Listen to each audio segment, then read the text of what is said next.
Mesdames, Messieurs, bonsoir. Après la Coupe du Monde, le retour de Dans le Sarré avec ce soir un thème qui va certainement vous intéresser.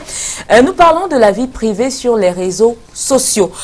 Sommes-nous exposés lorsque, par exemple, nous publions les photos de nos enfants sur Facebook, Twitter ou Instagram?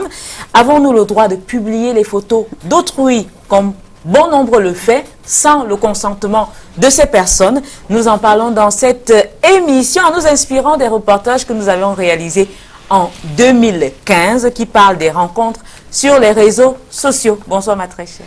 Merci ma très chère et ravie de te retrouver ainsi que ceux qui nous regardent sur le canal international. Le phénomène s'intensifie en dépit bien sûr de quelques risques observés. Les rencontres sur les réseaux sociaux ont pris donc l'ascendance sur les rencontres classiques. La vie au temps des réseaux sociaux, nous en parlons et nous allons la conjuguer dans cette édition. Et donc notre communauté Web 2.0 peut participer en nous envoyant des messages, des contributions sur notre page Facebook /Dans le Sarré. Nous allons vous présenter nos invités dans un instant.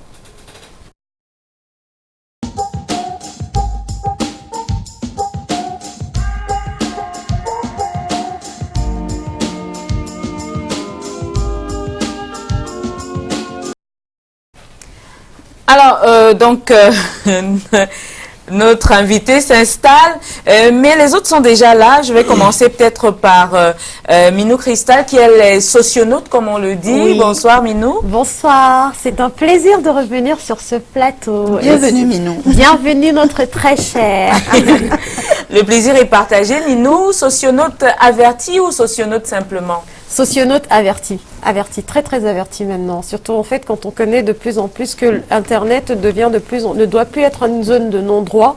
C'est-à-dire qu'aujourd'hui en fait Internet, on ne peut pas, il faut faire très attention parce que de plus en plus à cause des dérives, il y a eu des lois qui ont été créées, par exemple comme le cyberharcèlement, ou bien le revenge porn. Ce sont des mots aujourd'hui en fait qui apparaissent parce que il y a des personnes en fait qui mettent des photos de nus des personnes, il y a des personnes qui intentent à la vie privée d'autres personnes, il y a des personnes qui diffament. Donc, ce qui fait en sorte qu'aujourd'hui, je suis une socionaute très, très avertie. D'accord. Nous avons un digital manager qui est avec nous et c'est d'ailleurs un vrai manager dans ce sens-là. Christian Sioué, bonsoir. Bonsoir Clarence, bonsoir à tous les téléspectateurs de Dans le Sarré et du Canal international. Bienvenue Christian Sioué. Merci beaucoup ma très chère. Est-ce qu'aujourd'hui les internautes ou les socionautes sont avertis de ce qui se passe sur Internet de façon globale et sur les réseaux sociaux en particulier? Je ne dirais pas... Ou médias sociaux. Oui. Disons médias sociaux et non réseaux sociaux. Oui, je ne dirais pas que les internautes que nous avons dans notre sphère géographique sont avertis. Parce qu'il y a un problème de, comment je vais dire ça, d'éducation à l'utilisation de ces différents médias. Tout le monde, pour la majorité, se lance à faire comme elle pense, comme on veut, et du coup, les différentes dérives qu'on rencontre se produisent. Et donc, nous avons un psychosociologue sur ce plateau, Maurice Somo, bonsoir.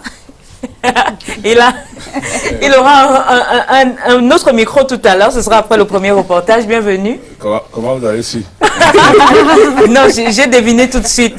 D'accord. Parce qu'à Canal 2, je ne suis pas habitué à ce genre de choses. Oui, ça va changer dans un instant. Très bien, merci. Bonsoir mesdames, bonsoir à mes chers copanélistes. C'est un plaisir d'être à nouveau, de partager ce nouveau plateau de Dans le Sarré. Effectivement, absorbé par la Coupe du Monde, on commençait déjà à se demander si un jour... Où on est passé. Heureusement, nous sommes de retour. Est-ce que vous avez l'impression qu'aujourd'hui, les familles se protègent mutuellement quand vous observez ce qui se passe sur les réseaux sociaux ou pas du tout? Non, dire que les familles se protègent, je dis non, il n'y a pas un élan collectif de protection des familles, il y a plutôt une prise de conscience individuelle où les gens veulent en tout cas tout faire pour que leur dimension, leur intimité ne soit pas exposée sur les réseaux sociaux. Donc il y a un certain nombre de comportements et d'attitudes qui sont nés des dérives observées jusqu'ici dans l'utilisation des réseaux sociaux. Pourtant on nous parle de la génération des transparents. Génération des transparents veut dire que Vous êtes en train de manger, vous filmez, vous publiez. Vous êtes sous votre douche, vous filmez, vous publiez. Vous êtes dans votre bureau, vous filmez, vous publiez, etc., etc.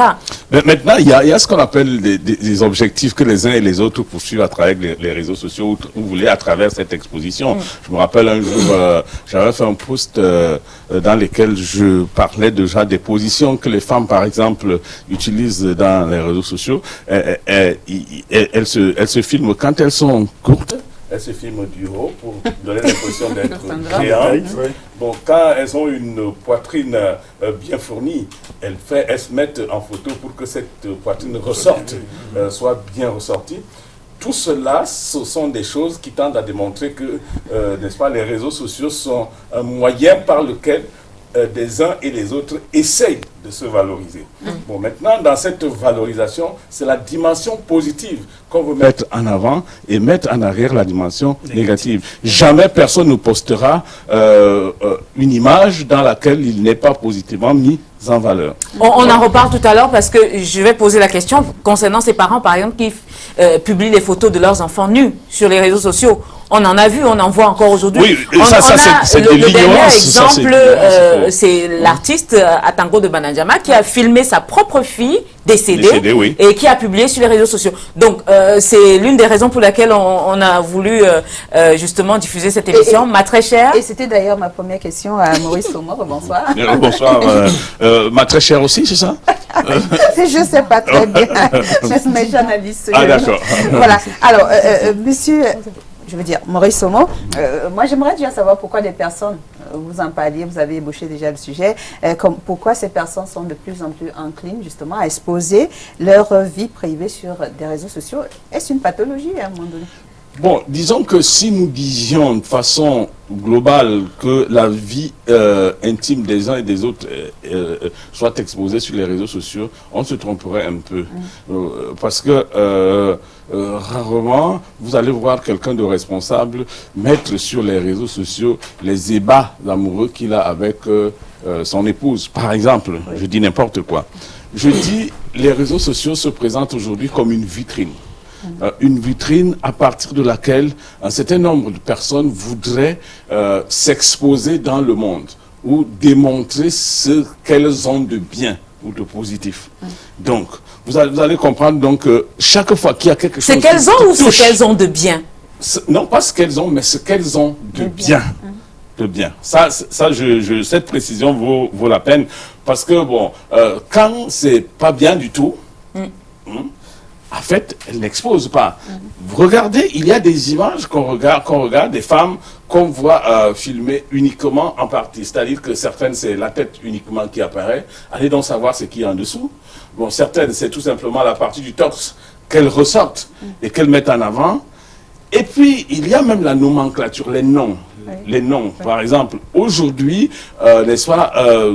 c'est fini avec tous les noms qu'on a, on essaye de trouver un pseudo qui soit ils appellent ça des noms de profil, qui soit le plus attrayant possible. Mimi Love, Chéri Coco Fidoline, je ne sais pas, tout ce qui comprend, en fait, tout ce qui, quelque part, valorise. Est-ce qu'on est d'accord avec ça? Ça valorise toujours ou pas du tout? Non, pas toujours, parce que, par exemple, et tous le nom, par exemple, il y a avant, quand c'était très très chaud avec les Kardashians, il y a certaines qui s'appelaient justement, ou Mimi la Kardashian, et tout le reste. Le problème, en fait, c'est qu'avec le temps, quand on s'approprie, en fait, certains noms, et qu'on n'a pas, en fait, justement, le suivi de vie de ce nom-là, on passe plus, en fait, pour une ratée. C'est-à-dire, en fait, ou bien pour quelqu'un qui copie ou s'approprie la vie de la personne.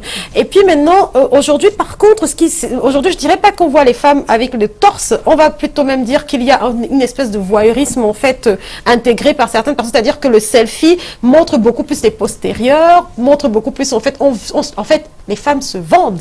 C'est-à-dire, en fait, elles vendent leur personne, leur beauté, leur corps, et en fait par rapport aux différents types de métiers, parce que par exemple sur des mannequins, moi j'ai vu des mannequins qui sont tout nus, c'est-à-dire moi j'avais jamais vu ça avant, et tous des mannequins des mannequins camerounais, oui, c'est-à-dire qu'il y a une, franchement, c'est-à-dire elle est toute nue, et elle disait que c'est de l'art.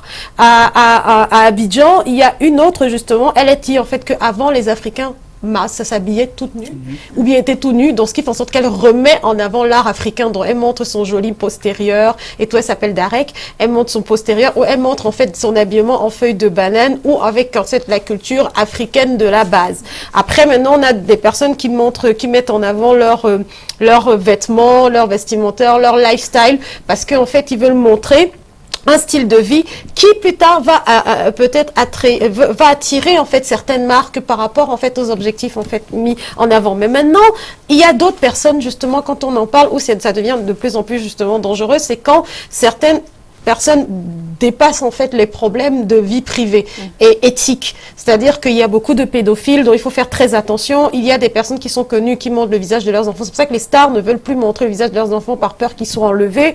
Et par contre, ici au Cameroun, on ne prend pas encore réellement ça en compte parce qu'on ne parle pas assez de pédophilie. Nous revenons sur celles-là qui exposent pour le bien de leur métier, leur corps et tout le reste. Alors, pourquoi ça devient un problème lorsque cette photo est prise par quelqu'un d'autre et est exposée sur un réseau social, par exemple?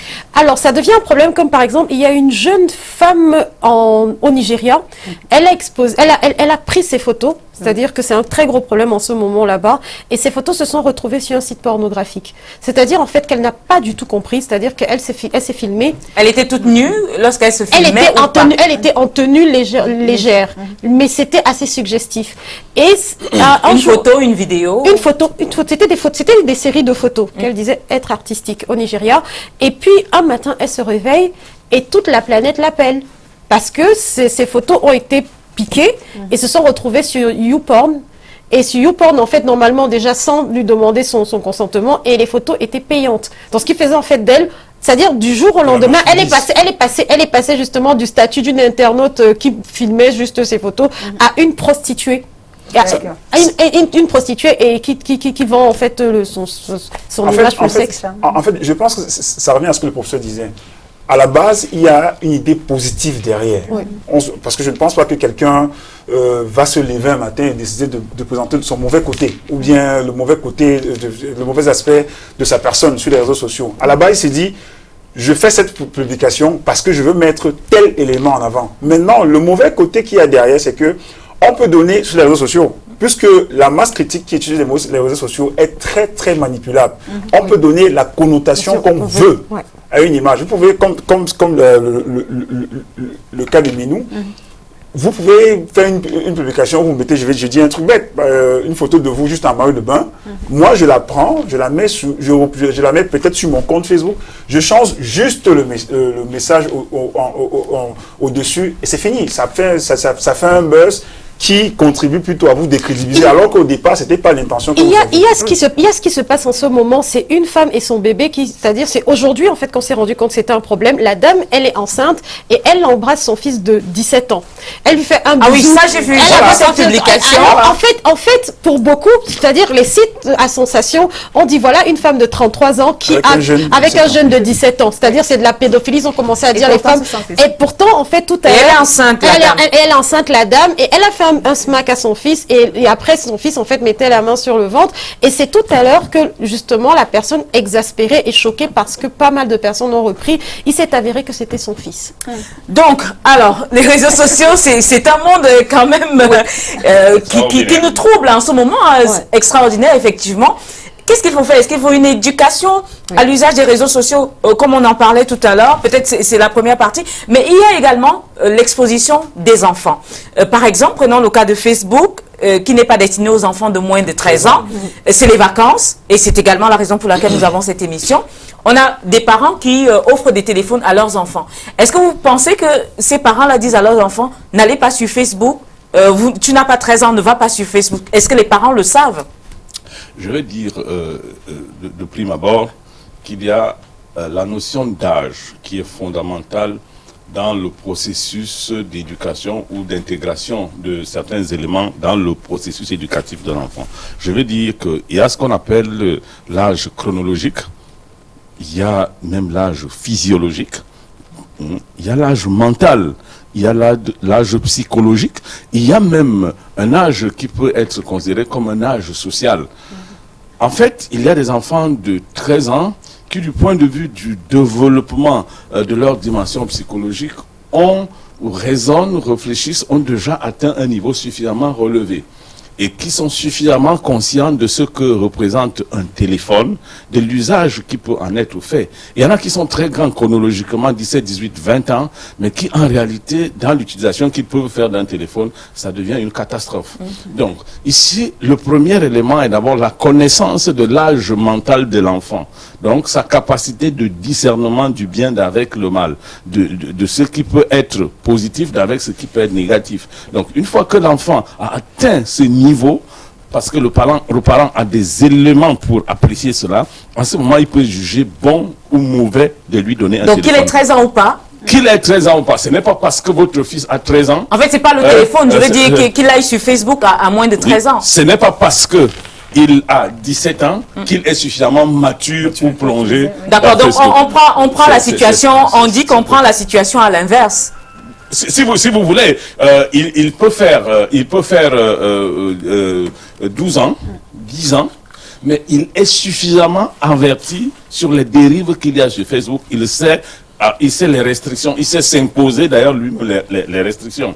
Donc, ça reste un problème d'éducation. Non, ça reste et ça demeure non seulement un problème d'éducation, mais un problème de connaissance de l'enfant et de son niveau d'âge mental qui lui permet d'intégrer dans son quotidien l'utilisation des réseaux sociaux. Alors, pour les parents qui ne vont pas faire toute cette analyse, qu'est-ce qu'on leur dit? Attendez que l'enfant ait 13 ans ou on leur dit étudiez l'enfant même si vous ne le comprenez pas? Qu'est-ce qu'on leur dit? Non, dangereux de dire attendez qu'il ait 13 ans. Vous aurez un enfant qui a 13 ans, mais en fait, il n'en a que 6. Mentalement. Et vous lui dites, ok, il a 13 ans, il va sur les réseaux sociaux, c'est déjà bon. Et puis, le lendemain, il vous ramène la catastrophe. Un autre sera à 17 ans, et il est toujours immature. Un autre, déjà à 7 ou 8 ans, peut déjà dire à sa sœur aînée qui utilise un téléphone, attention, ce que tu fais là, c'est pas bien. On fera pareil pour la télévision parce que je veux dire que c'est pareil. Faites un exemple, restez à la maison avec vos enfants et regardez la télévision. Et puis, soyez tout simplement attentifs aux réactions de vos enfants. Lorsqu'il y a une image qui arrive, vous verrez juste en quelques secondes, parce qu'on va prendre le premier reportage. Les réactions ne dépendront pas forcément de l'âge des enfants. Il y en a de plus jeunes qui vont tourner la tête parce que l'image, ils vont la trouver choquante, mais il y en a qui, à cet âge, vont se délecter sans savoir en fait de quoi il s'agit. Voilà, c'est en fait de cela qu'il s'agit. En fait, je veux ajouter, je veux dire quoi, je veux prendre la question sur un autre pan, parce que là, depuis, on parle des parents vers les enfants. On parle de l'éducation des parents vers les enfants pour l'utilisation de Facebook. Moi, je veux dire pas seulement de Facebook, d'Internet en général.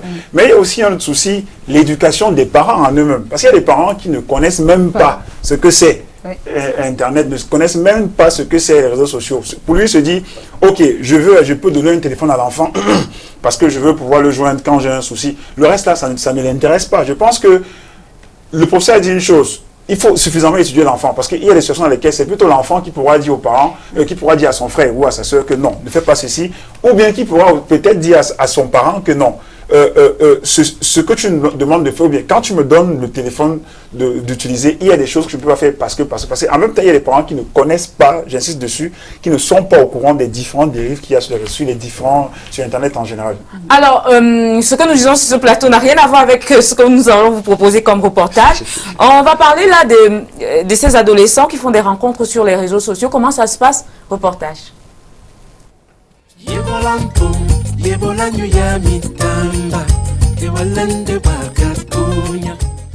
Draguer sur Facebook, mode d'emploi.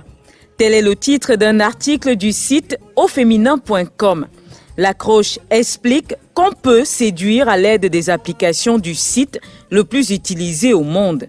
En effet, les web rencontres ont toujours existé.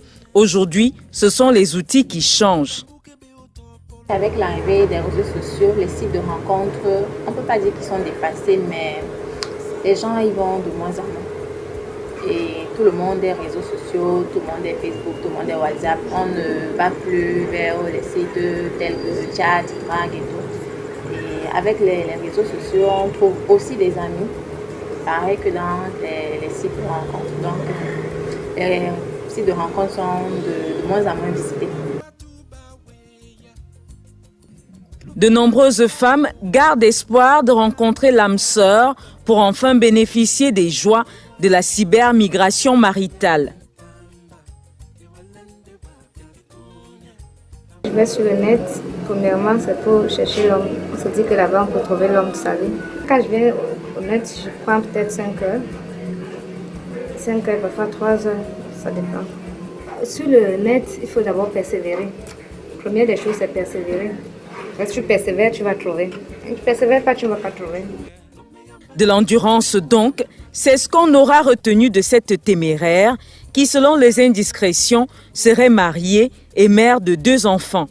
Elle travaille ainsi à chercher un autre chéri sur Internet depuis 8 mois. Si pour elle, le choix s'est opéré de façon profonde, Nadège, elle, prend du recul. Le plus souvent, les gens préfèrent ce genre de réseau parce qu'ils se disent qu'ils peuvent rencontrer l'âme sœur par là. D'autres personnes pensent qu'en allant naviguer sur le net, ils peuvent trouver soit l'homme de sa vie ou la femme de sa vie. Moi, c'est dans le passé. Présentement, je ne fais plus ce genre de choses. Mais dans le passé, je me disais que non, soit je peux me faire beaucoup d'amis sur ce côté-là, ou alors peut-être rencontrer un ami avec qui je peux bien m'entendre. Beaucoup estiment qu'il est plus facile d'aborder un individu sur le web que dans la vraie vie. Jordan, lui, est à la recherche de la distraction. Les réseaux sociaux, c'est d'abord un truc genre, on y va juste pour s'évader, pour se distraire, et pour faire aussi certaines rencontres. Mais pas des rencontres genre copain, copine, non. J'ai fait la rencontre d'une fille sur Facebook, genre, on s'est parlé, on s'est échangé de numéro de téléphone, on a causé, on s'est envoyé plein de SMS, on s'est même appelé. Après, donc, elle était à Yaoundé, moi je vivais à Douala.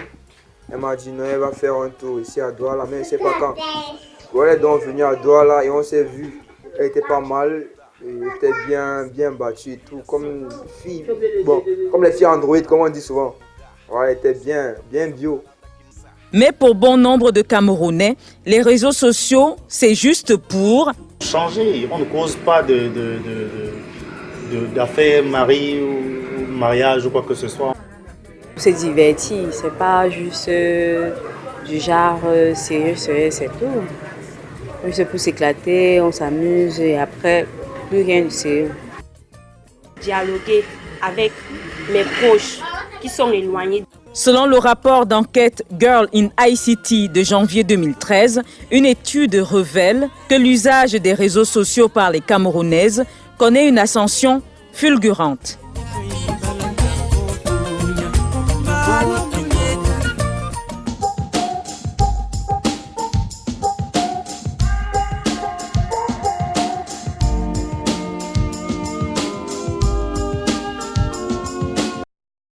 Alors, quelques réactions sur notre page Facebook / dans le Saré.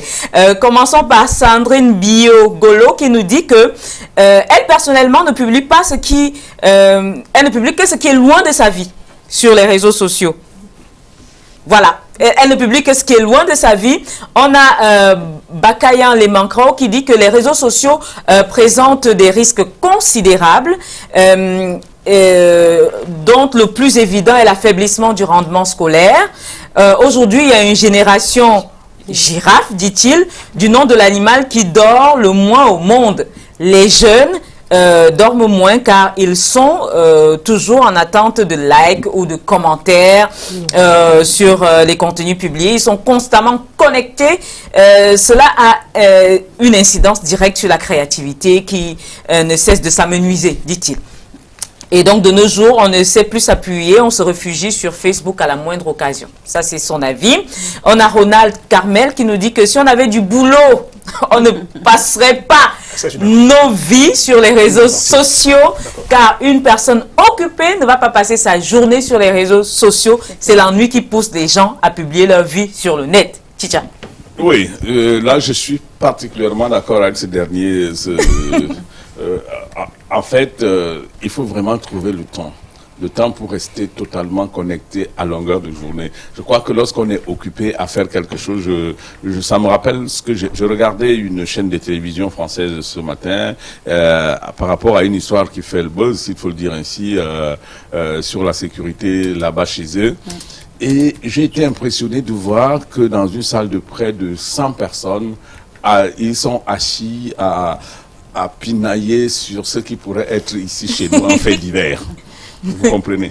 Donc, et de là, vous comprenez que pour attacher de l'importance aux réseaux sociaux, à être constamment connecté et en train de faire des posts, c'est que quelque part, on a fini l'œuvre de construction du monde. Hein, c'est-à-dire qu'on est cet oiseau rare, hein, cet oiseau de Minerve qui arrive lorsque l'œuvre de construction du monde est terminée. Maintenant, on s'ennuie, on ne sait plus ce qu'on a à faire. Quand on est vraiment sérieux, je crois que 30 minutes en général, le soir, pour regarder quelques commentaires, quelques publications, suffirait largement. Mais comment expliquer qu'à 11 heures, vous voyez quelqu'un connecté et qui est en train de papoter avec 10, 15, 20 personnes à la fois, et tu te poses la question de savoir quelle est l'utilité, quelle est l'importance, quel est le fond, qu'est-ce qu'il en ressort. Bien sûr, il y en a qui retrouvent leur compte là-dedans. En fait, il y a dans cet abrutissement des réseaux sociaux, il y a que des gens pensent y trouver matière à être utile pour la société. Voilà. En fait, moi, je pense déjà par rapport à ça qu'il faut pas oublier d'abord que les réseaux sociaux et tout, c'est une industrie numérique. C'est-à-dire en fait que s'il y a téléphone portable, s'il y a smartphone, il doit avoir réseaux sociaux, et s'il y a réseaux sociaux, il doit avoir utilisateurs. Maintenant, l'un des problèmes en fait, c'est que j'ai remarqué que les réseaux sociaux sont venus remplacer les psychologues en fait en Afrique. C'est-à-dire que beaucoup de personnes s'ennuient, ou bien beaucoup de personnes ont des problèmes. Et aujourd'hui, en fait, il y a toute une industrie du divertissement qui est née. Hein, c'est-à-dire qu'avec les photos, avec les commentaires, avec les pages qui arrivent, surtout aussi qu'il y a des personnes maintenant qui mettent du contenu. C'est-à-dire, on appelle ça social media. C'est-à-dire qu'aujourd'hui, c'est un média. Les réseaux sociaux sont des médias. Aujourd'hui, maintenant, toutes les chaînes de télévision sur Terre, en fait, ont aujourd'hui, en fait, un compte et arrivent à l'alimenter parce que beaucoup de personnes, des fois, il y a des gens qui suivent leurs journaux à travers leur smartphone. Oui. Ce ne sera pas notre sujet, c'est intéressant de le savoir, mais revenons à ce que nous disions tout à l'heure. On a parlé d'actes de pédophilie sur les réseaux sociaux, et donc on nous explique que les pédophiles peuvent utiliser ces réseaux sociaux pour entrer en contact avec des victimes potentielles. C'est important d'en parler. C'est l'occasion peut-être de faire peut-être un descriptif de ce que vous avez vu sur les réseaux sociaux et de vous adresser aux parents. Qui a vu quoi? Moi, ce que j'ai vu, c'est en France. C'est déjà en France et peut-être pas trop ici parce que des fois aussi, eux, ils ont un problème, c'est que il y a des petites filles justement qui ont été enlevées à cause des réseaux sociaux. C'est-à-dire, à 14 ans, elles se sont retrouvées en fait sur Internet et des personnes se sont fait, étant seules, parce que les parents en fait travaillent beaucoup, alors elles se sont liées d'amitié avec des inconnus sur Internet et puis ces personnes en fait leur ont donné rendez-vous et ont enlevé les enfants. Certaines sont vendues parce qu'il y a les réseaux, qui dit réseaux sociaux aussi, dit industrie de la pornographie, dit industrie de la pédophilie et industrie du crime. Et industrie du crime. Et il y a des enfants qui sont vendus en fait sur Internet. Et c'est comme ça qu'il y a eu une série d'enlèvements parce que justement les enfants étaient laissés à eux-mêmes. C'est-à-dire quand ils rentraient de l'école, des fois en fait ils étaient tout seuls et au final, certains parents se sont dit, bon, 13, 14 ans, bon, on va leur laisser un tout petit peu. Ils sont suffisamment matures. On va leur laisser, en fait, sur Facebook. Et c'est comme ça, en fait, qu'il y a certaines rencontres. Il y a l'histoire de ce père allemand qui, lui, il s'est battu, il s'est fait passer, justement, en fait, pour une petite fille, pour retrouver la trace de sa fille. Malheureusement, elle était morte et il a tué le monsieur et puis il est en prison maintenant, mais c'est un super héros sur la toile. Mais sauf, en fait, que grâce à lui, on a pu, en fait, démanteler un réseau pédophile, c'est-à-dire qu'il y a des personnes, pendant que vous êtes en train de travailler, eux, ils sont en train de chercher, en fait, vos enfants. C'est-à-dire que parce qu'il y a des personnes qui aiment la chair fraîche et des fois, en fait, c'est pour ça qu'on demande de plus en plus à des personnes de faire très attention, de ne pas toujours mettre en avant tout le temps sa vie privée. C'est-à-dire quand on commence à... Ah, et surtout, j'ai oublié aussi, au-delà de la pédophilie, il y a des personnes qui ont été cambriolées parce que chaque fois qu'elle voyageait, elle dit « Ah tiens, je serai à Barcelone, à tel endroit. » On revient dessus. Continuons sur les enfants, la pédophilie. Oui, moi, ce qui m'amène déjà à demander à Christian Sioué, qui est Digital Manager, qu'est-ce qu'on risque lorsqu'on expose régulièrement sa vie privée comme ça sur les réseaux sociaux? Bon, dans le cas des enfants, justement. Il y a des cas de kidnapping. Vous pouvez, des personnes qui s'amusent de temps en temps à publier les photos de leurs enfants. Je dis un truc bête. Vous par exemple, vous pouvez avoir cette habitude-là et que quelqu'un vous suive passionnément et il a des mauvaises, je vais dire quoi, des mauvaises intentions. Il peut décider de kidnapper votre enfant pour vous demander, demander une rançon après. Ça, c'est du crime. Alors, il y a également cette histoire, il y a quelque temps, de cette jeune femme qui elle était enceinte et puis régulièrement postait des photos depuis la première semaine de sa grossesse et finalement a fait une fausse couche. Et d'autres ont attribué cette histoire à certainement quelques maléfiques personnages qui auraient... Est-ce que c'est possible au travers on quitte de la rationalité qui devrait à l'irrationalité. Oui, c'est possible. Dans tous les cas, il y a ce qu'on appelle la psychosomatisation d'un fait, c'est-à-dire que le fait, chaque fois d'intégrer qu'on est dans une certaine position, et bien physiquement on finit par adopter cette position. Bon, c'est une possibilité, tant que nous sommes africains, même si nous ne l'étions pas, même dans des sociétés occidentalistes, cela peut être un véritable danger. Mais je voudrais dire, par rapport à ce que la dame disait tout à l'heure, que la particularité des réseaux sociaux et du téléphone en général, c'est qu'il réussit à isoler, le cas des enfants, puisque c'est d'eux nous parlons, on réussit à isoler l'enfant.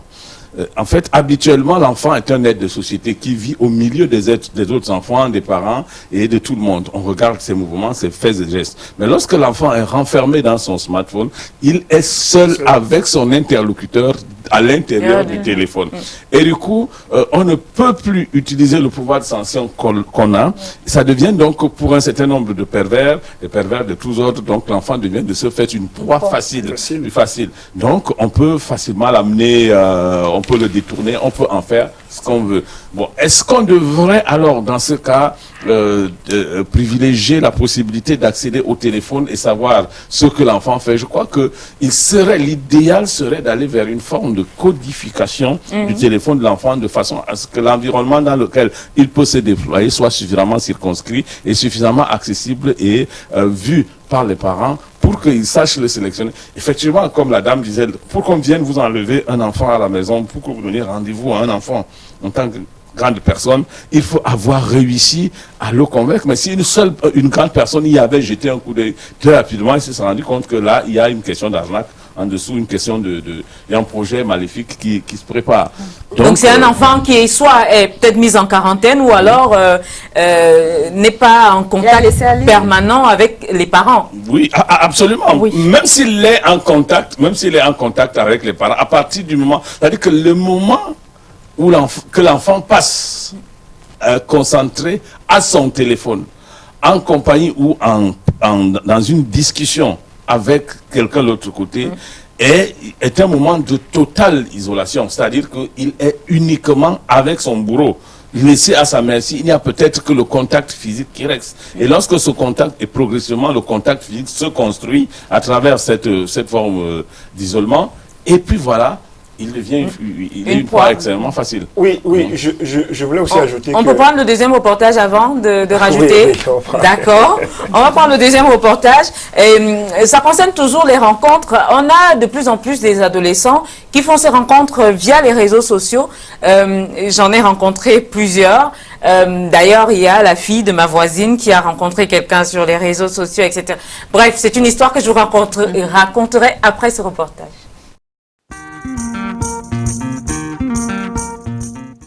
Selon le livre blanc sur le digital au Cameroun, notre pays comptera au moins 6 millions d'utilisateurs de Facebook en 2017. Une expansion qui s'étendra sur les autres sites comme Instagram, WhatsApp, Viber, entre autres. D'ailleurs, les gérantes de cybercafés commencent à voir leur espace se vider. Le nombre de réseaux sociaux, ça commence à accroître. Et par rapport aussi des rencontres, je pense que ça commence à réduire. Le nombre de personnes qui viennent parfois pour faire des sites de rencontres, puisqu'il y a des nouveaux sites comme les WhatsApp, Viber, qui permettent de communiquer en vidéo sur le téléphone. Ce qui ne pousse plus les gens vers des cybercafés. Le téléphone, voilà l'outil qui ravit la vedette aux ordinateurs et tablettes. J'utilise mon téléphone ou alors la tablette de ma petite soeur. Et plus souvent c'est avec ça parce que c'est plus la connexion est plus rapide et Ça m'empêche de me déplacer ou alors d'aller dans un cyber pour me connecter sur Facebook. Avec son téléphone, c'est franchement un peu distrait. Bon, au cyber, d'autres ne font pas de cyber qui n'ont pas de box privée. Si un cyber déjà n'a pas de box privée, il aura un peu moins de clientèle, mais s'il a des box privées, bon, il aura de temps en temps, mais avec son téléphone, la discrétion est vraiment assurée. Discrétion, c'est donc le maître mot. Mais il faut ajouter à cela une bonne dose de patience. Je pars de rien les jours où je peux venir le matin, quand je n'ai rien à faire à partir de 10h. Quand je n'ai rien à faire, je suis bien. Et il y a certains je peux venir l'après-midi, à partir de 14h, 15h, 16h, comme là maintenant. Il y a de l'espoir, il y a de la chance, parce que j'ai vraiment des correspondants. Il y en a qui sont sourires. Il y en a qui sont sourires. Mais le premier à se présenter, le premier qui fera ce que moi je veux, bon, il y a de la chance. Le fait de causer de temps en temps, tu comprends déjà que la personne est comme ça. De temps en temps, il t'appelle à tout moment, il veut savoir comment est-ce que tu vas. Tu sais bien que la personne est sérieuse. Il y en a qui sont ici, quand tu viens ici, ils veulent te voir nu. Est-ce que je peux voir tes seins? Est-ce que je peux voir tes fesses? Tant de choses. Bon, quand je tombe sur quelqu'un comme ça, là, je balance à côté, je vois que c'est un gigolo. Quand on est bien armé, on choisit les sites qui conviennent aux aspirations. Le réseau social qui est obligé de plus, bien sûr c'est Facebook, mais maintenant de nos jours, WhatsApp a pris le dessus. WhatsApp et déjà numéro de téléphone et tout ça, appel vidéo, appel. Donc c'est WhatsApp qui utilise le plus. Parlant de WhatsApp, voici comment Cédric élabore ses rencontres. Si un ami crée un groupe par exemple, et dans le groupe il a des amis, donc moi je ne connais pas dans la... Bon, je vois sûrement, si je regarde la photo, et la photo me paraît une fille bien, bon, le genre que je veux, et je prends sa photo, je la regarde bien, et comme son numéro étant présent, parce que là c'est pas un numéro, alors son numéro étant là, allez, je prends ça, on commence en privé quoi. Donc je quitte hors du groupe pour l'attaquer, pour causer avec elle, pour faire une rencontre avec elle en privé. Abdoulba déclarait en 2003 qu'après les bars, les cybercafés étaient devenus les seconds endroits les plus fréquentés par les Camerounais. Aujourd'hui, la démocratisation des smartphones bouleverse les choses. Française, je vais partir.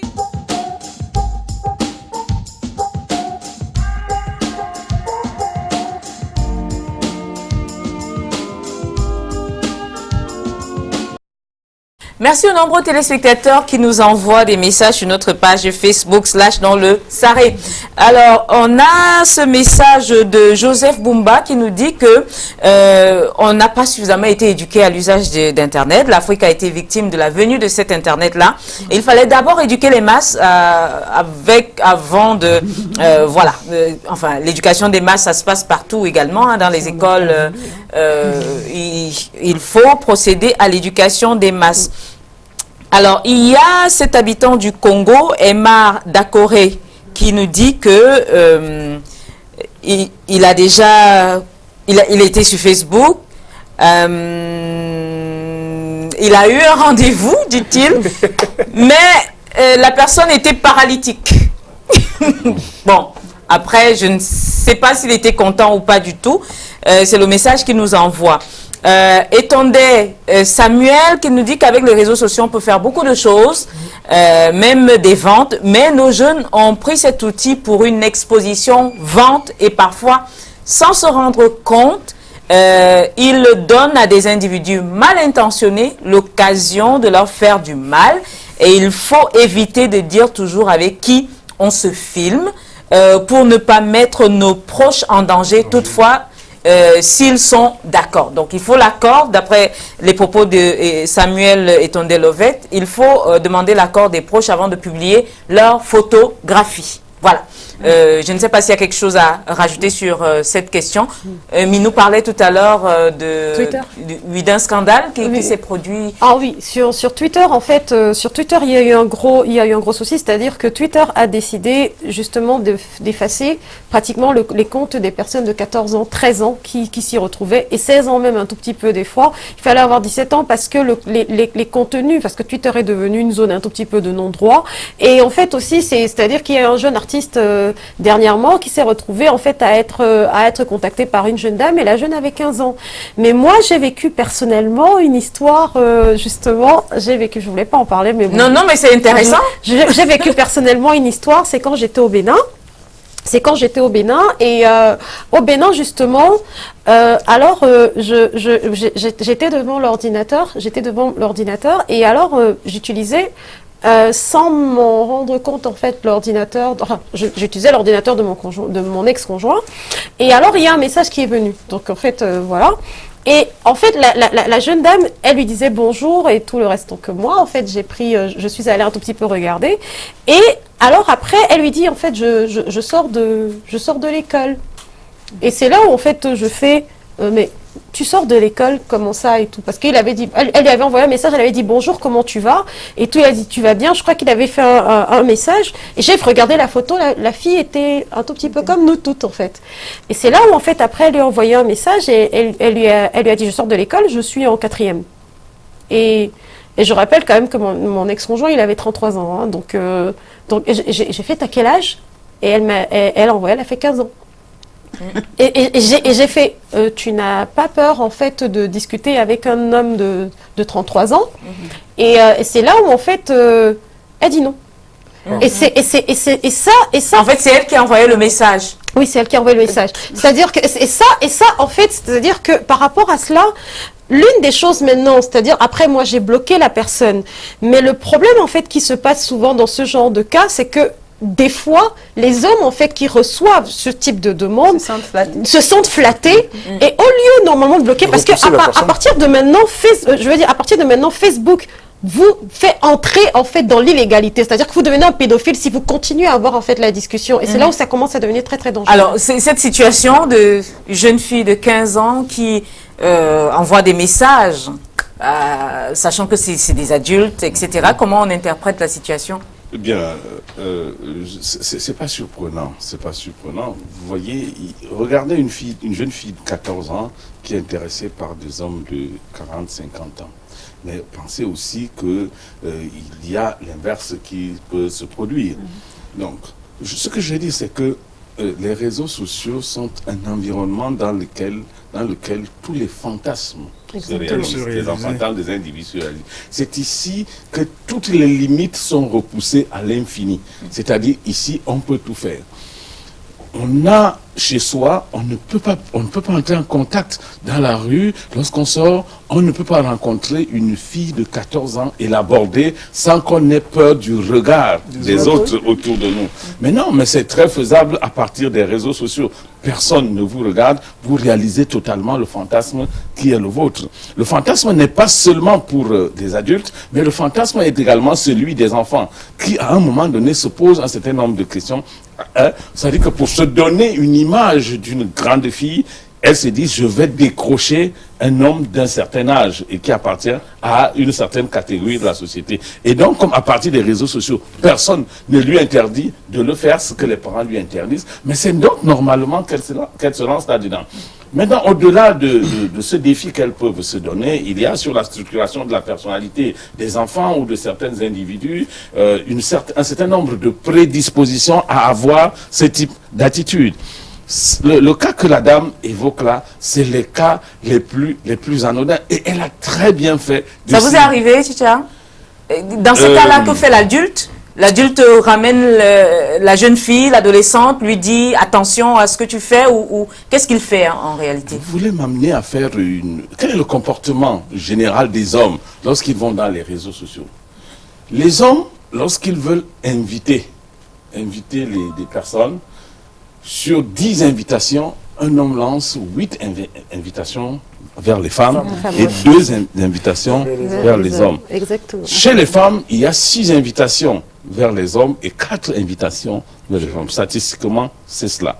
Bon, alors, quand un homme envoie donc 8 invitations, qu'est-ce qu'il y a en dessous? Qu'est-ce qu'il recherche réellement? Elle a 15 ans. Et maintenant, elle a 15 ans. Oui, mais en fait, elle a dit, lorsque vous avez un faciès en face de vous à travers les réseaux sociaux, la photo que les femmes publient dans les réseaux sociaux sont celles qui l'exposent dans tout ce qu'elle a de splendeur, de la grande fille et la grande femme. Alors, elle a dit qu'elle a 15 ans. Qu'est-ce qu'on fait? Vous continuez ou vous vous arrêtez ou vous lui dites tu es mineur? Qu'est-ce qu'on fait? Tout homme bien sensé se pose une question. Je fonce. Qu'est-ce qu'on fait? Madame, vous permettez oui, mais enfin, je veux savoir. Vous permettez? Je vous dis. Bon, on devrait bloquer. Oui, attends. Je fonce ou alors je coupe. Tiens, mais comme elle dit qu'elle est intéressée, tant à faire, elle est habituée à ce genre de choses. Donc en fait, je ne commets... Donc c'est un pédophile. Ce n'est pas un pédophile. Je ne commets aucun délit. Aucun délit. Non. Vous me laissez terminer. Oui, d'accord. Après, je ne parle plus. D'accord. En fait, il nous parle de la réalité. Oui, ce qui se passe réellement. Ça fait mal. En fait, moi, j'ai un exemple. Le gars s'est dit, je fonce ou alors je m'arrête. Ok, je fonce un tout petit peu pour voir jusqu'où elle est capable. Sauf que, en fonçant un tout petit peu, il se prend au jeu. Et finalement, ça prend des proportions que lui-même ne contrôle plus. Mais ça fait des pédophiles, finalement. Mais il y en a, heureusement, fort heureusement, qui ont déjà une certaine image du genre de femmes qu'elles vont rechercher dans les réseaux sociaux. Lorsqu'ils ont en face une fille qui a 15 ans de fils, il s'est dit, bon, 15 ans, ça ne De toute façon, si elle a 15 ans, vous êtes pédophile. Et du coup, donc je la mets de côté parce qu'elle n'est pas dans l'âge des cordes qui conviennent à un homme. Si elle a 15 ans, c'est un pédophile, ça ne se négocie pas. On est bien d'accord. Non, mais là-dessus, il n'y a pas de discussion. Si un homme de plus de 25 ans va avec une femme, parce que la pédophilie, ne regardez pas seulement la pédophilie, le fait d'aller vers un enfant qui a un âge qui est contenu en dessous de 16 ans. Entendez par pédophile tout être humain. Garçon, homme ou femme, capable d'aller avec un partenaire qui a moins de la moitié de son âge. Moi, c'est ça que j'appelle la pédophilie. Alors, si quelqu'un est capable d'aller avec une fille de 15 ans, et si c'est un garçon qui en a 17, vous appelez quoi ça? De la pédophilie? Non. Mais lorsque l'adultité est atteinte, ça dit que plus de 32 ans, lorsqu'on va avec une fille de 15 ans, c'est de la pédophilie. J'ai défini la pédophilie pour qu'on soit tous d'accord avec les parents qui nous regardent à la maison. Ne criez pas au scandale. Pédophilie, trouble mental d'abord, caractérisé par l'attraction sexuelle persistante d'un adulte envers les enfants prépubères. Donc c'est clairement dit. Si elle a moins de 15 ans, c'est un pédophile. Vraiment, ça ne se négocie pas. Et donc, une personne ayant des troubles de préférence sexuelle envers les enfants est décrite comme étant pédophile. Ce trouble peut toucher des hommes et des femmes. Donc, ça se dit. Et si moi je prends ce point de Maurice Somo tout à l'heure qui a dit, c'est déjà une personne, homme ou femme, est capable d'aller avec une autre qui a moins de la moitié de son âge. Ça suppose que si un monsieur, une dame de 50 ans va avec quelqu'un de 24 ans, c'est de la pédophilie aussi? Non. Attends, il faut qu'on s'entende. J'ai bien défini la pédophilie. La pédophilie, c'est l'attraction sexuelle persistante d'un adulte envers les enfants prépubères. L'adultité se définit comme une tranche d'âge contenue après 32 ans. C'est une limite conventionnelle. C'est une limite conventionnelle. On est adulte lorsqu'on a plus de 32 ans. On est enfant, la période pubertaire même est contenue dans l'enfance. Parce que cette définition qui parle de la période pré-pubertaire, je vous dis, nous sommes dans une société aujourd'hui où nous avons des enfants qui vivent leur puberté à 9 ans, 10 ans, elles vivent leur puberté. Si elles sont sorties de la puberté à 10 ans, cela ne fait pas d'eux. Est-ce que si un monsieur a 25 ans et qu'il va avec une jeune de 14-15 ans, c'est un pédophile? C'est-à-dire, je ne discute même pas. Là-dessus, nous sommes d'accord. Là-dessus, il n'y a rien à dire. Je veux dire une seule chose. C'est une question de bon sens. Vous ne pouvez pas avoir, je vais dire un truc bête, 22 ans, vous discutez sur les réseaux sociaux avec une petite fille de 15 ans. Bon, je ne suis pas d'accord avec ça. Je vais reprendre mon cas particulièrement. Il y a des jours, j'arrive au bureau, mais je prends mon téléphone, je vois toute une file de demandes des invitations sur Facebook. Oui. Par réflexe, moi, mon compte Facebook, c'est plus pour à des fins professionnelles. Je ne refuse pas, j'accepte. Mais il y a des jours où vous arrivez, quelqu'un vous envoie une fille vous envoie un message. Moi, le réflexe que j'ai à chaque fois, c'est toujours ouvrir le profil de la personne pour voir avec qui je discute. Très bien. Il y a des fois, certaines font exprès, elles prennent une photo d'une personne majeure, un mec.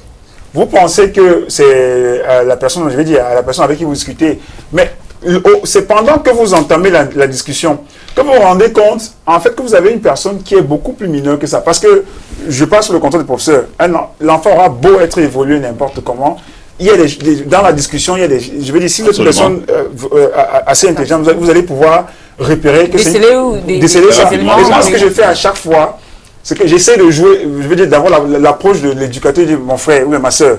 Vraiment, laisse, va fréquenter. Quand vous insistez, je vous bloque, je continue. Je pense que c'est le bon sens. Il n'y a pas de débat à faire dessus. Minou, on revient, on va prendre le troisième reportage, juste pour terminer, on revient. Ma très chère. On revient certainement pour parler de bon sens et de pédophilie, comment le définir. Mais bon, c'est vrai qu'on l'a déjà défini ici. On va parler cette fois du social network. Est-ce une réussite ou un échec? C'est notre reportage.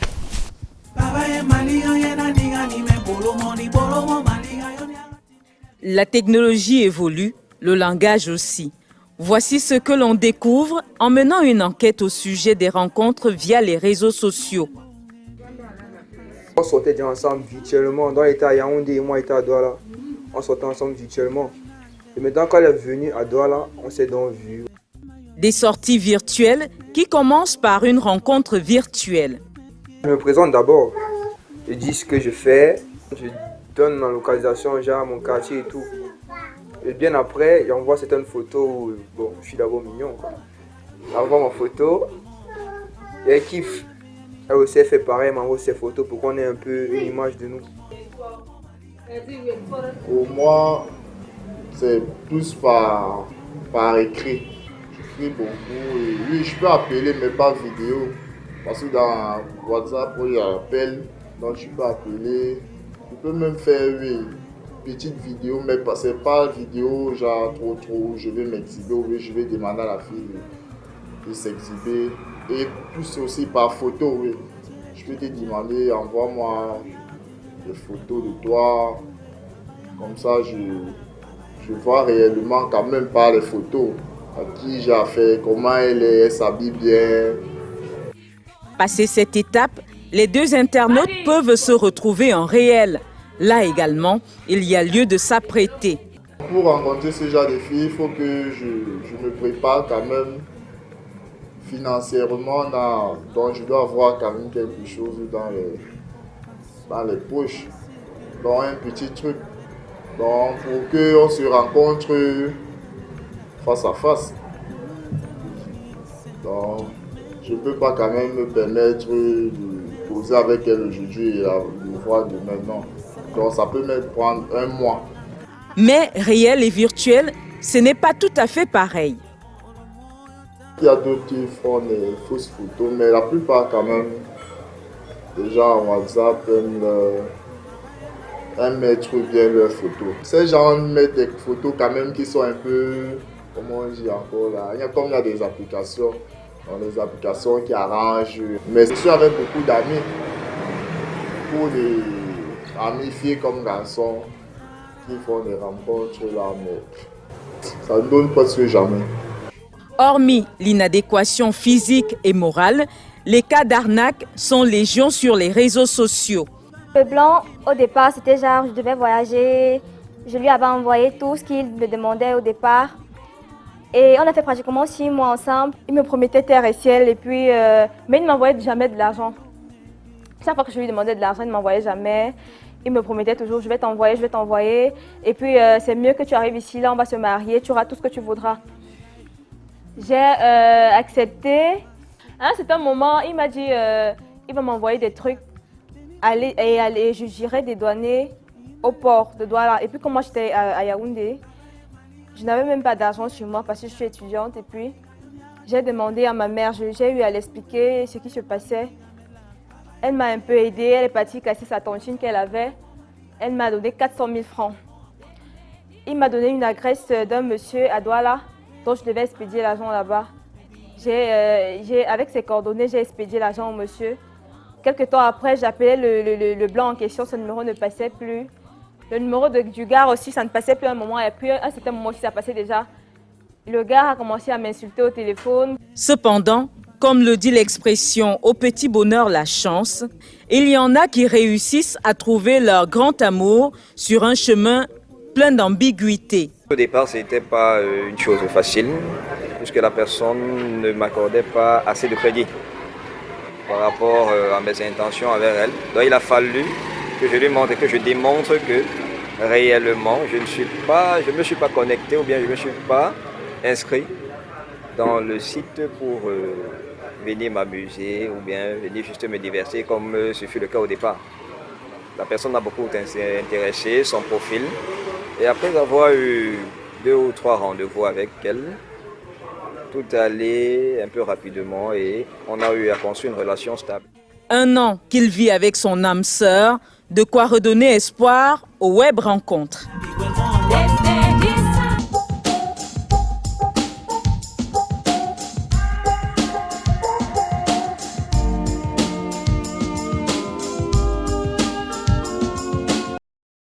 Alors, on a des interventions sur notre page Facebook /Dans-le-Sahara. Il nous reste à peine 4 minutes. Lévis Laflamme, c'est un jeune. Hein. Là, on a vraiment des jeunes qui nous écrivent. C'est tant mieux, c'est les vacances. On va faire des émissions concernant la jeunesse. Et ce sera intéressant parce que ça permettra l'éducation. Et qui nous dit que les réseaux sociaux ne sont pas aussi mal que vous le croyez. Donc, voilà. Certes, il y a des gens mal intentionnés, mais ça, il y en a partout, dit-il. C'est un monde virtuel où on peut se libérer des problèmes de la vie. C'est donc comme se droguer décemment. Qui dit quoi en un mot? Se droguer décemment. Se droguer décemment, déjà tout ce qui parle de drogue en fait n'est pas bonne. Donc ce n'est pas, c'est pas décent, c'est pas quelque chose en fait. C'est de l'oxymore. Ouais, exactement. C'est-à-dire en fait que non, se connecter peut-être en fait virtuellement, faire des rencontres, oui, mais se droguer décemment non. Alors, on a Hans Tani Bongayen qui nous dit « Good evening, thanks for the TV program. Facebook for me is a new work for my work and business. » Donc, lui, il utilise davantage pour du business. Tant mieux. Alors, on a Smiley, c'est également un jeune, qui dit que il s'appelle Jean-Marie Gabriel Awono. Okay. Il est sur Facebook pour se distraire, se faire des amis, mais il a la chance d'avoir eu une fille très belle sur Facebook qu'il aime et qu'il aime également, et ils sont ensemble depuis déjà 2 ans. Et donc il dit, quand vous dites qu'entre une fille de 15 ans et un gars de 25 ans, il y a un acte de pédophilie, il n'est pas du tout d'accord. Ça, on a souvent eu quand on parle d'émissions de pédophilie, hein, parce que c'est important de parler de pédophilie, peut-être expliquer davantage encore. Il dit qu'il n'est pas d'accord, Minou. 2 secondes pour déjà, je refuse, je suis sincèrement désolée. Pourquoi? Parce qu'à 15 ans, on n'a pas la maturité sincèrement mentale de comprendre certaines choses. Et à 25 ans, on possède justement en fait une certaine, je veux dire, on peut peser normalement sur les choix. La personne ne peut pas facilement dire non. Donc ce qui fait en sorte que non, je suis sincèrement désolée, ça reste de la pédophilie, ce n'est pas du tout responsable. Alors, il n'y a pas que lui, on a quelqu'un d'autre qui dit que il faut qu'on définisse la pédophilie selon la loi camerounaise. Donc, ça, c'est des réactions qu'on a souvent eues quand on parle de pédophilie. Ça veut dire qu'il faut qu'on fasse encore des sujets là-dessus. Ils ne connaissent absolument pas déjà, je veux dire que le code pénal par rapport à la loi 196, qui dit en fait que normalement un rapport sexuel avec une mineure, c'est déjà un viol. Et il faudrait expliquer quand on va faire on va refaire cette émission. Quand on va refaire cette émission, mais déjà honnêtement, la pédophilie, c'est pourquoi, c'est-à-dire qu'une femme, un rapport sexuel doit être consenti, et consenti avec une personne qui comprend en fait, qui a la maturité de savoir que quand j'ai un rapport sexuel, j'ai la responsabilité avec tout ce qui va entraîner après. Il faut rajouter un mot juste sur la notion de consentement. Le consentement, il peut être voulu, c'est-à-dire que on va volontairement vers quelque chose, on peut y être contraint moralement ou psychologiquement. C'est-à-dire qu'on bénéficie, on profite des faiblesses de l'autre, et c'est le cas justement des enfants, parce que les enfants, elles sont faibles mentalement, et puis du coup, elles deviennent faciles à manipuler par leur bourreau. Voilà. Alors, on a ce message, après on prendra les dernières secondes pour terminer cette émission. Cyril Kamge qui nous encourage pour cette émission, il est content du thème, même s'il n'était pas d'accord au départ, parce qu'il disait qu'on a noirci le tableau des réseaux sociaux et qu'il y a de bonnes choses dessus. On n'a pas dénié cela, il y a de très bonnes choses sur les réseaux sociaux, mais il est important d'éduquer les familles, ce sont les vacances, et c'est important de dire aux parents, encadrez vos enfants et regardez ce qu'ils ont comme téléphone et ce que vous y mettez. Voilà. Ma très chère, les dernières questions. Oui, moquerie et persécution en ligne, on sait que généralement les enfants, ils font également face, et parfois les parents ne sont pas toujours au courant et ils doivent se battre tout seuls pour y faire face. Comment y faire face? Alors, comment y faire face? Déjà, moquerie et persécution, ça s'appelle du cyberharcèlement. Et par rapport au cyberharcèlement, c'est-à-dire qu'on peut avoir des photos de nus, on peut avoir en fait de la diffamation, on peut avoir justement qui fait en sorte qu'on peut perdre une grossesse ou bien perdre normalement l'estime de soi avec des insultes pratiquement répétées. La première des choses pour y faire face, pour moi, c'est d'installer un logiciel espion.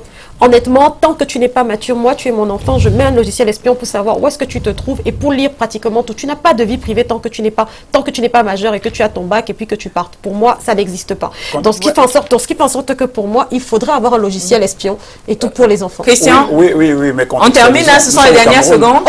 En fait, ça revient à ce que je voulais dire tout à l'heure. Éduquer les parents. Est-ce qu'un parent va savoir qu'il faille installer un logiciel espion dans le téléphone de son enfant pour pouvoir suivre alors, ne pas avoir de téléphone décodé, en fait. C'est-à-dire que ne pas avoir de téléphone codé, en fait. Ça, c'est d'un. Et puis, de deux, déjà commencer, en fait, un apprentissage par rapport, c'est éduquer aux réseaux sociaux. Éduquer, ce sera le dernier mot. Je suis très d'accord avec le concept. Le mot éduquer, en fait, une éducation d'abord des parents. Et pour revenir, pour être en opposition à ce que tu disais, il y a une possibilité de l'avènement d'une génération de parents Android.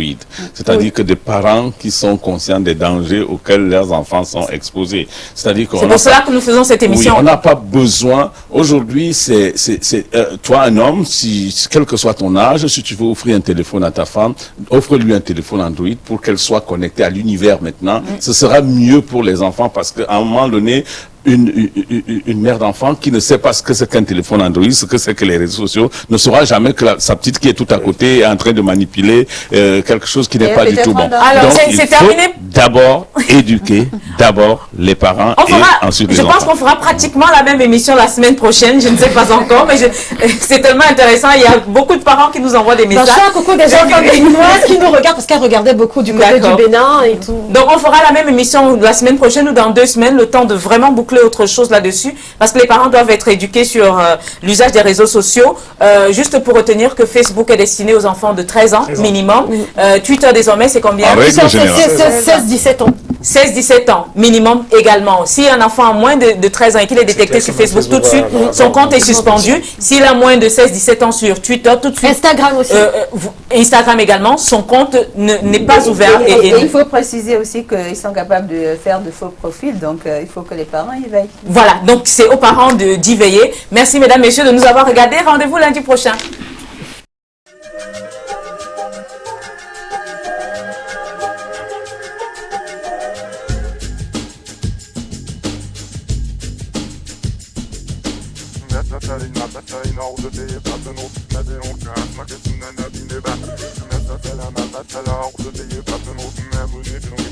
Nana